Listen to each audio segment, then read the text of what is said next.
Ni ne Hamisu Bala wanda yake da inkiya Wadume. 'Yan sanda suka zo Ibi suka kama ni. Tonight on the news at 10, police rearrest alleged kidnap kingpin Hamisu Bala alias Wadume and Kano after he went into hiding following his alleged rescue by soldiers in Taraba State 2 weeks ago. Youths in the Ekpe area of Lagos said foil attempt by operatives of the EFCC to search the residence of former governor of the state, Akinwumi Ambode.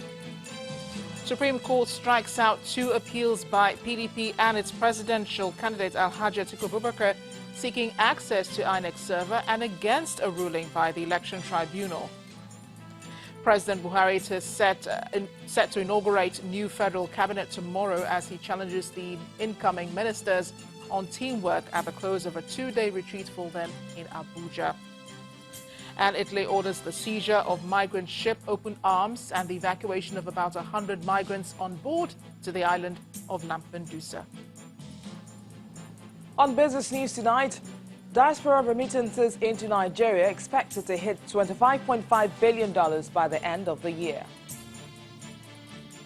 And on sports news tonight, despite financial challenges, Nigeria's men's basketball team, the Tigers, leave for China ahead of the 2019 FIBA World Cup. Hello, and from Abuja, Kogi House of Assembly directs State Chief Judge to set up panel for the impeachment of the Deputy Governor Simon Achuba as State's number 2 man heads to court over move by law.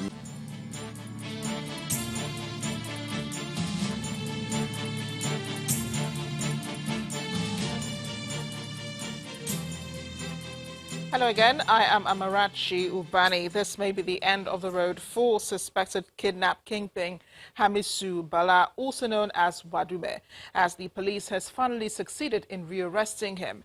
Wadume, who was arrested last night, is the man at the center of the incident that resulted in the killing of 3 policemen and 2 civilians by soldiers in Ibi community in Taraba State on August 6th. He is currently being held at the force headquarters in Abuja and has been narrating events that led to his arrest.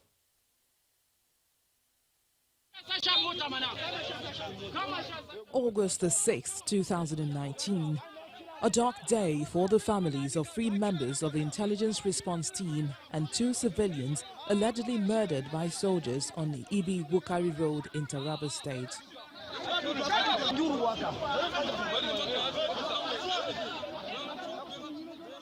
They had gone on a national assignment to arrest yet another kidnap kingpin said to have been terrorizing the northeastern region. Their mission was accomplished, but on their way out of the area, they came under attack by the soldiers. In the process, Hamisu Bala, who also goes by the name Wadume, was set free, a situation that created much fear in that community. He appear as a miracle. Nobody can tell him that he knew the source of his money. That is the gospel truth. Many in the street, you can hear rumors, Maganini, nobody asking, because he have a lot of shield. People he's shielding. He buy cars, he buy motorcycle and share to people. You understand? So, to the point that the shield, if you can talk more about him, you're at stake. The police and the military also traded words on the issue, setting up separate panels to investigate the incident. The Inspector General of Police, Mohammed Adamu, also summoned personnel of the intelligence response team drawn from Kaduna, Abuja, Port Harcourt, Imo and Lagos units for a special search operation for Wadume. Aided by technology, the team moved to cities of Kaduna, Kano, Nasarawa, Taraba and the Federal Capital Territory in search of the fugitive. With 5 members of his gang and alleged arms supplier Gbenga Ojomo in custody, Wadume was trailed and arrested in his uncle's house in Kano State.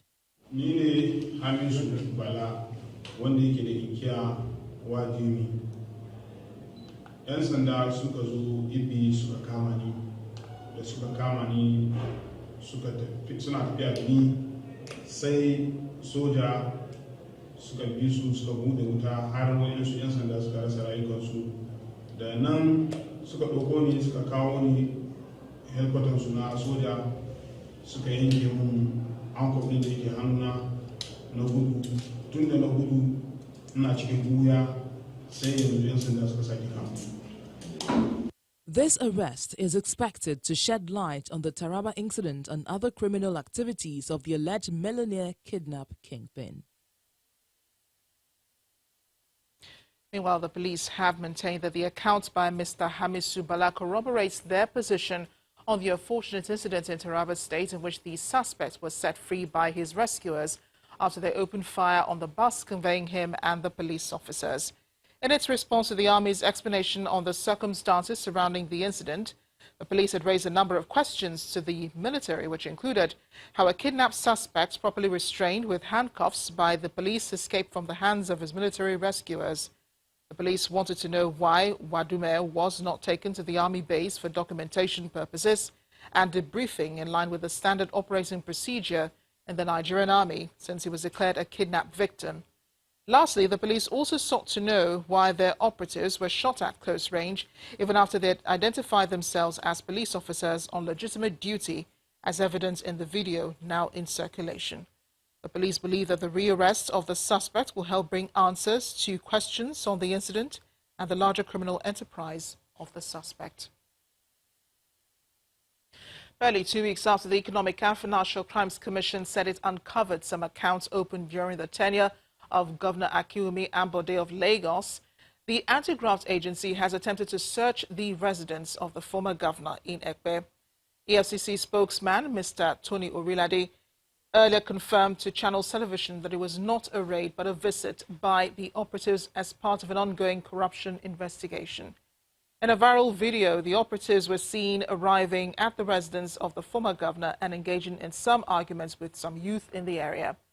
However, a formal statement from the head of media and publicity of the anti-graft agency, Mr. Wilson Uwajering, also confirmed that attempt by EFCC operatives to execute a search warrant on the residence of the former governor was resisted by hoodlums loyal to the governor who vandalized their vehicles.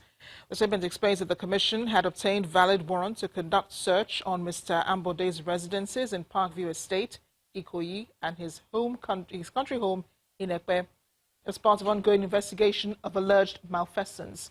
A federal high court had ordered the temporary freezing of 3 accounts belonging to the Lagos state government with a total balance of 9.9 billion naira.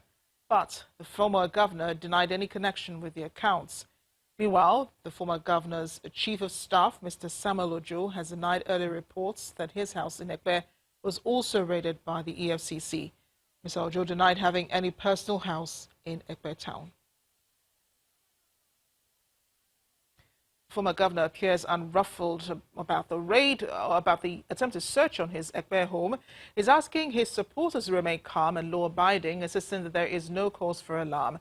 Mr. Wadume Ambode said in a statement by his media aide that the Anti-Graft Commission has not opened any direct communication with him on any issue till date and that he is ready and willing to respond if and when they do so.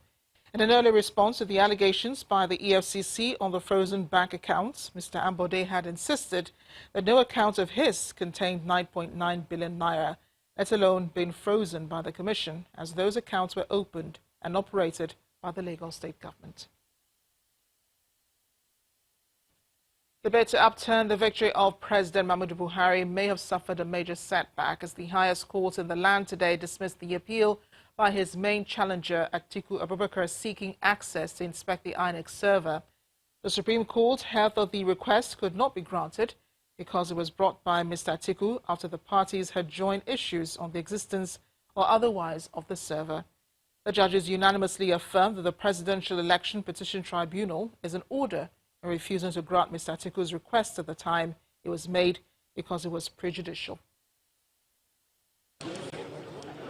The courtroom is filled to capacity as the Supreme Court delivers judgment on 2 appeals filed by the People's Democratic Party and its presidential candidate, Mr. Atiku Abubakar. Attempts by the applicants to inspect the server of INEC through an order of the court hit the rocks as the Apex Court held that the appeal lacked merit because the appellants failed to provide sufficient reasons for the request. Justice Nweze, in the unanimous judgment, says a party can only complain of the lack of fair hearing when discretion of courts was wrongly or arbitrarily used by the court, adding that in this instant case, the tribunal used its discretion judicially and judiciously. Reacting to the judgment, lawyer to Mr. Atiku Abubakar explains that the issue of server, which was aimed at establishing that the election was rigged during collation of results, was thoroughly addressed through witnesses and documents tendered and admitted during the presentation of the petition.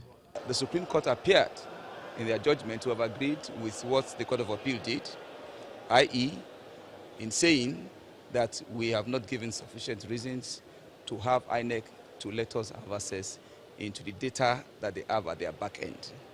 The former Vice President Atiku Abubakar had approached the Supreme Court praying for an order to set aside the decision of the tribunal, which refused to compel INEC to allow him access the central server allegedly used in the conduct of the presidential election. On the other hand, President Muhammadu Buhari, represented by Chief Wale Olanipekun, asked the court to turn down the request and to dismiss the appeal on the grounds that the appeal has become academic. The position of Mr. Olanipekun was adopted by counsel to INEC and that of the All Progressives Congress. INEC has never said it has no server, but they quoted a particular server, facts.lie.nigeria.com. And INEC says, I don't have that type of server. The Court of Appeal said, look, following this long line of cases and the tradition of our jurisprudence, that to grant that order will be like saying beforehand that the server which has been contested.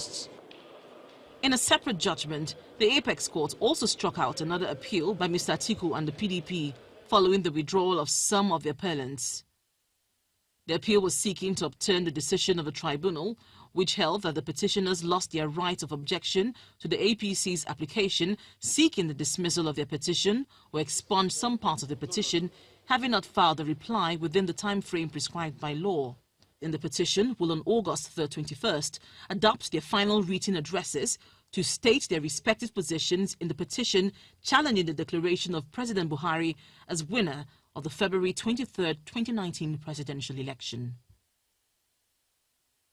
Staying with legal matters, a federal high court sitting in Lagos has ordered the federal government, the Department of State Services and the Inspector General of Police to show cause why Mr. Omoyele Sowore and other persons arrested and detained in connection with a peaceful protest held on August 5th should not be unconditionally released. The court also ordered the DSS and the IGP to appear before it on the next adjourned date of September 4th. Justice Nicholas Oweibo made the order while ruling on an ex parte application brought by a Lagos lawyer, Mr. Olukoya Ogungbeje, in a suit challenging the FG, the DSS, IGP and the AGF on his right to peaceful protest, assembly and association. Mr. Ogungbeje, who filed the suit on behalf of himself and others who participated in the #RevolutionNow protest, asked the court to also declare as unconstitutional and illegal the police clampdown of the protesters and the arrest of Sowore by the DSS. He also asked the court to make an order for the immediate and unconditional release of those arrested and detained. However, instead of ordering the release of those detained, Justice Oweibo granted Mr. Ogungbeje leave to serve the DSS and the IGP so he could hear from them on the next adjourned date, especially on why Sowore and the others should not be immediately released. In part two after the break, 7 people killed and over 1,000 families displaced by floods following heavy rain in Jigawa and Gombe states.